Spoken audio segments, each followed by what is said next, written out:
Hello everyone, welcome to my YouTube channel. हमारे YouTube channel VK MGS centre में आप सबका बहुत बहुत स्वागत है।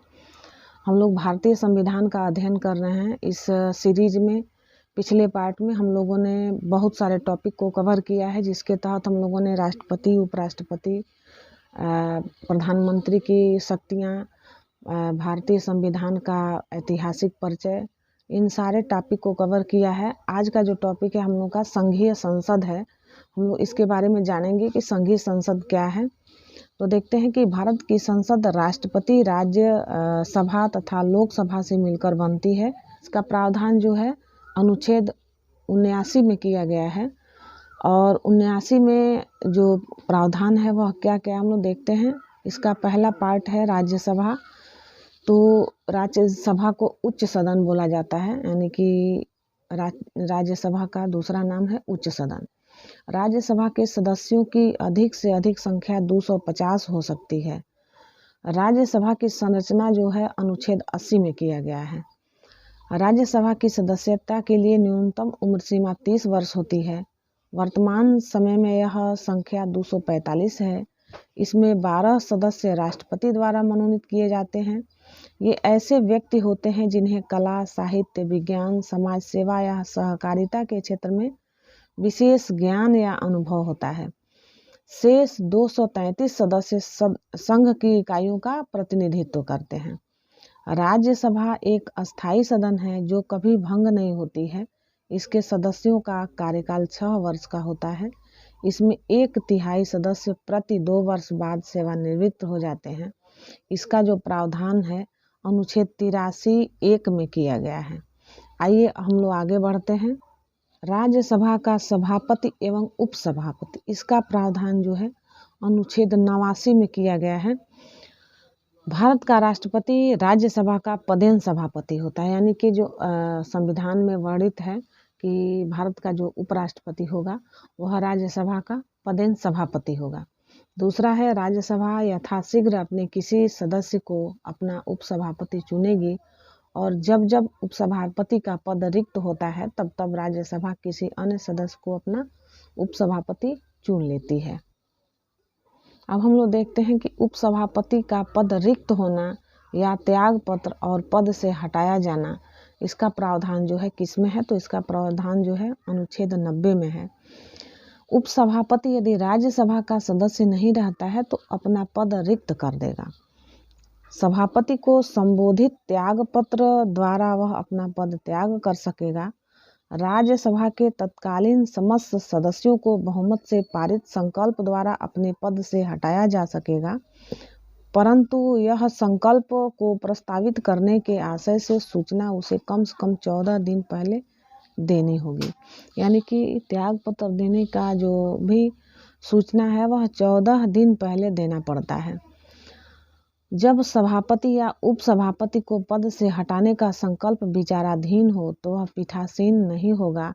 इसका जो प्रावधान है अनुच्छेद 92 में किया गया है। अब हम लोग देखते हैं कि जो मंत्री परिषद होता है वह राज्यसभा के प्रति उत्तरदायी नहीं होती है। अनुच्छेद 249 के अनुसार यदि राज्यसभा उपस्थित तथा मत देने वाले सदस्यों के 2/3 बहुमत से प्रस्ताव पारित कर यह घोषित करती है कि राज्य सूची में उल्लिखित जो कोई विषय राष्ट्रीय महत्व का है तो संसद उस विषय पर अस्थायी कानून का निर्माण कर सकती है। ऐसा प्रस्ताव 1 वर्ष से अधिक प्रभावी नहीं रहता है, लेकिन यदि राज्यसभा चाहे तो हर बार इसे 1 वर्ष के लिए बढ़ाया जा सकता है। केवल राज्यसभा में उपस्थित तथा मतदान देने वाले सदस्यों के कम से कम 2/3 सदस्यों के बहुमत से अखिल भारतीय सेवा का सृजन का अधिकार है। यानी कि जो भी प्रावधान है इसका यह अनुच्छेद 312 में किया गया है। अगला है धन विधेयक राज्यसभा में पुनः स्थापित नहीं किया जाएगा। इसका प्रावधान अनुच्छेद 109(1) में किया गया है। धन विधेयक के संबंध में राज्यसभा को केवल सिफारिशें करने का अधिकार है, जिसे मानने के लिए लोकसभा बाध्य नहीं है। इसके लिए राज्यसभा को 14 दिन का समय मिलता है। यदि यदि इस समय में विधेयक वापस नहीं होता है तो पारित समझा जाता है। राज्यसभा धन विधेयक को न अस्वीकृत कर सकती है और न ही इसमें कोई संशोधन कर सकती है। राष्ट्रपति वर्ष में कम से कम 2 बार राज्यसभा का अधिवेशन आहूत करता है। राज्यसभा के एक सत्र की अंतिम बैठक तथा अगले सत्र की प्रथम बैठक के लिए नियत तिथि के बीच 6 माह से अधिक का अंतर नहीं होना चाहिए। राज्यसभा का पहली बार गठन 3 अप्रैल 1952 ईस्वी को किया गया था। इसकी पहली बैठक 13 मई 1952 को हुई थी। यहाँ पे हम लोग एक नोट देखते हैं जिसमें राज्यसभा में प्रतिनिधित्व तो नहीं है, किसका किसका नहीं है।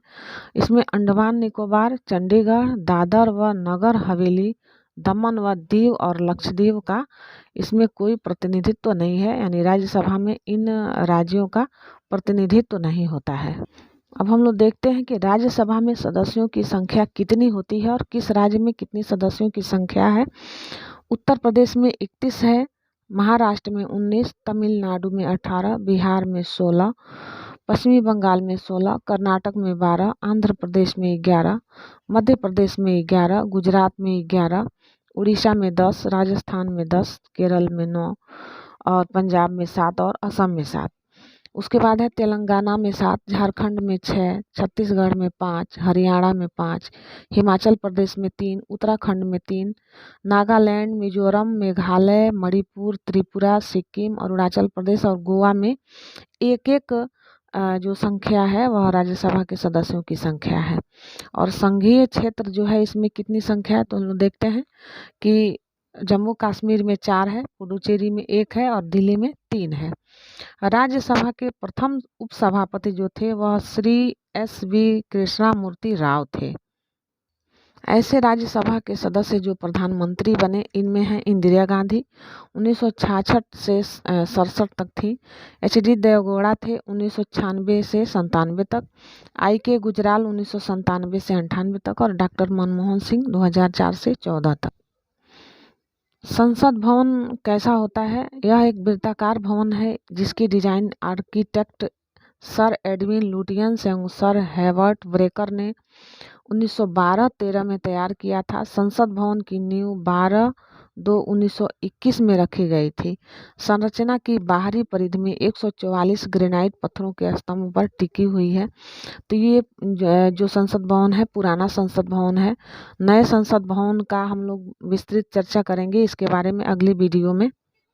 इस तरह से राज्यसभा का सेशन समाप्त होता है। हम लोग मिलते हैं लोकसभा के सदस्यों के बारे में जानेंगे। Thank you for watching this video. जय हिंद, वंदे मातरम।